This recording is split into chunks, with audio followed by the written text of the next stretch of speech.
Monday means it's time for Maggie and the Moms, where we celebrate but never sugarcoat parenting. On our panel today, we have Laura Fraser. Her company, which is called Neat Method Tampa, is seriously mom goals for all of us when it comes to planning and organizing. She is a mother of two, and later on in the show, you're going to stick around and show us some decluttering tricks, right? Yes. Look forward to that. Yes. Michelle Bremer is back. She's also a mother of two. She's a fashion stylist and the woman behind Runway Translator, and I always compliment her on her oh-so-chic hairstyles. Welcome back, Michelle. Laura Byrne back with us as well, mom of two boys and the editor of Tampa Bay Parenting Magazine. This is the April issue, which is hot off the presses, so pick up your copy today. Ladies, thank you for joining us. Topic number one has been in the news this week. I'm sure you heard about it. It's a couple who just welcomed a baby after losing their daughter, their teen daughter, to a brain tumor 5 years ago. But here's why it's been in the news. Because the woman, thanks to IVF treatments, just gave birth at the age of 57. Her husband is 65 and they have a newborn. There have been so many mixed reactions about this. I'm curious to know what you think of an older couple having a baby. Laura.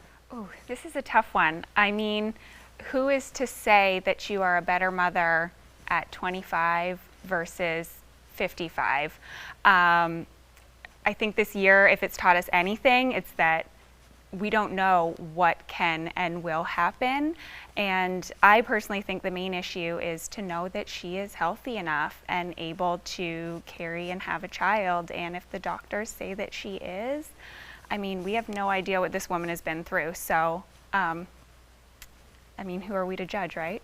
I like that a lot, and I agree. What do you think, Michelle? I definitely subscribe to the live and let live mantra, and I agree with Laura.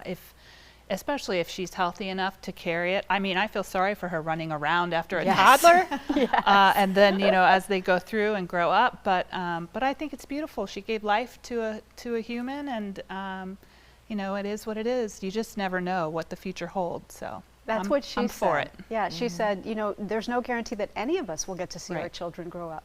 Laura, what do you think? And that's what I was going to say there. She had said it too. I know, Laura, you brought it up, that none of us are promised tomorrow. So who's to say you can't have a child early or later on in life? But I think at the same time, it gives a lot of women out there hope that if you're healthy enough, and if your doctor agrees that you're healthy enough, that you can have a child later on in life. And I know nowadays, especially in today's society, that we are so focused on our careers early on, finding the right life partner, that we are holding off on having a child. So I think it's hopeful, I think. Yeah, and that's the reason I held off. I mean, I had my youngest child at age 40, and that's advanced maternal age. Even 35, I think they consider advanced maternal age.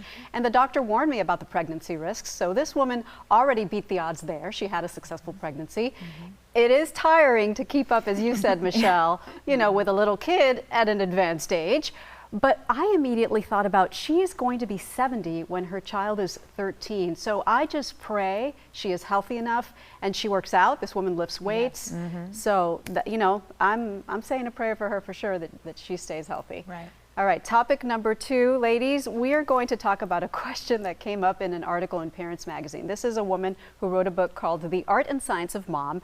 And she asked the question, should we adjust our parenting style to keep up with our kids' friends? In other words, Johnny's allowed to blank, why am I not? Before you say, no, we're not changing our rules, the author says to consider these things. Number one, acknowledge the ask that your child is making. Understand why he's asking you this. He wants to keep up with his friends and he doesn't want to be too different. So understand where they're coming from. Number two, collaborate on rules. When they're old enough, look at your rules together as a family and see if you can reach a compromise, a happy medium. Number three, be the coach. If your kid needs some guidance in handling those situations where the friends can't understand why your rules are different, be their coach. What do you think about this, Laura? Well, you kind of brought up the conversation I have with my 5-year-old of, well, Mommy, all my friends at school get cookies in their lunchbox every day. Why can't I have cookies in my lunchbox? And I was like, well, number one, I'm sure you're not telling me the whole truth, because I'm pretty sure there's a rule against having candy and sweets in your lunchboxes at school.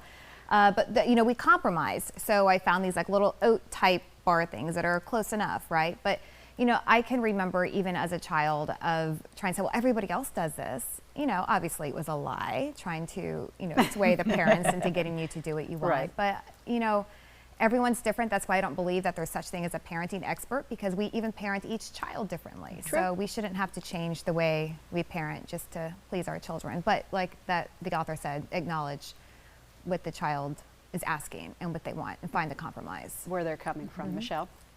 I mean, I agree with the author in some respects. We practice, I want to call it, fluid parenting.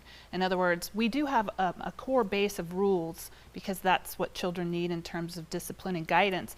But yes, we do have conversations, and I think on the block we're the strict parents, but that doesn't prevent our kids from having friends over, even though we don't allow them to sit and game out for hours on end. You know, we try to provide other activities for them, and I think at the end of the day, you know, the kids that do come into our home see a loving group of a family that gets along well. We're fun, we play together, and just because they don't have the same, you know, the same rules as other parents, I don't think at the end of the day everyone's different, and I think they appreciate those differences. Yep. Laura, do you run into this question? You have an 8 and a 10-year-old, right? I do, yes. I think there is no rule book for parenting. I feel like you ask questions, you see what other people are doing, and you implement what works for you and your family.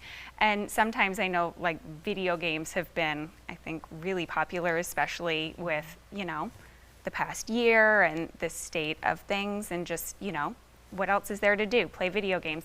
Do you limit screen time? Do you let them, you know, play as long as they want? My son personally, he doesn't like video games. So that's something that, yes, lucky me. But sometimes there's just things that they don't necessarily apply to you, but then there's the conversation about technology or a phone. Exactly. My son at 10 wanted a phone. And I certainly didn't have a phone at 10, but you know, you talk about it and you look at the circumstance. He now runs cross country at school. So he's at school till 5 o'clock. 4 nights a week. You know, maybe this is something that, you know, in the 5th grade, but we limit it. So I think you kind of need to look at it from all the angles and see what makes sense for you and what works for your family. Beautifully said. All right, ladies, I want to make sure we have time for at least one wheel spin, so we're going to get to that right now because everybody loves the wheel. All right, here we go with topic number 1 on the wheel. Mother knows best. She does, doesn't she? What about you, Laura? What is a piece of advice that you give your kids? So I always tell my kids to just come talk to me. Whatever has happened or whatever they have done, come and talk to me. We tell each other everything in our family, and even if they think I'm going to be upset, I will always be there to help them, and we will always figure it out. Love it. Michelle? I think my biggest thing is live your truth.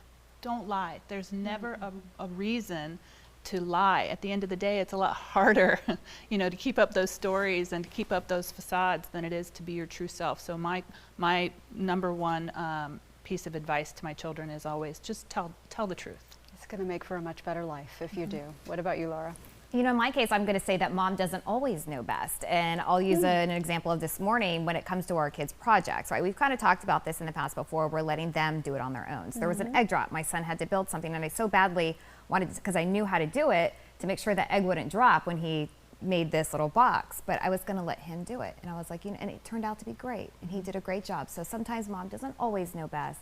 And we kind of have to remember we can step back to let our children use their own imagination. Can and should, right? Yeah. Foster independence. One of mine is I tell them go all in. And my son makes fun of me because when he's leaving for a game, I'll be like, leave it all on the field, every cliche. Give it your all, play your hardest. Or I'll tell my daughter, she you know, enjoy the moment. And she always remembers that and appreciates that, because I don't want my kids later, just like all of us, you know, when you are somewhere doing something, you want to make sure that you don't have any regrets. I wish I had had more fun. I wish I had tried harder.